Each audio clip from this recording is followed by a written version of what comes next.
ஏன்டா மாப்பிள்ள என்னாச்சு? இல்ல மாப்பிள்ள, ராத்திரி ஒரு 12 மணி போல நீ உனக்கு ஆக்சிடென்ட் மாதிரி ஒரு கெட்ட கனவு இல்லையா? அதையா மனசு கேட்கல? என் மேல என்ன அம்புட்டு பாசமா உனக்கு? இல்லையா மாப்பிள்ள, ராத்திரி 12 மணிக்கு நீ வீட்டுலானே இருந்த. ஆமாயா. நீங்க வெளியே எங்கேயும் போக மாப்பிள்ள. சரியா? வீட்லயே இரு. சரியா? உனக்கு ஏதாச்சும் நான் எப்படியா தாங்குவேன்? என் ஆத்தா கூட இம்புட்டு பாசம் வைக்கலையா மாப்பிள்ள என் மேல? அதான் மாப்பிள்ள வர்றேன். சரியா?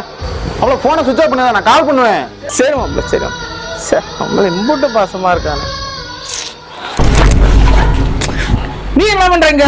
ஏய், அந்த குமரேசன் நான் இங்க வந்தானா? இது குமரேசன் நாயா? அடிச்சு மூஞ்சி மேலாம் பேத்துருவேன். உங்களை மாதிரி நினைச்சுடா அவனை. நைட்டு 12 மணிக்கு ஏதோ கெட்ட கனவு கண்டிருக்கேன்னு காலங்காத்தால வந்து பாத்துட்டு போறான்டா.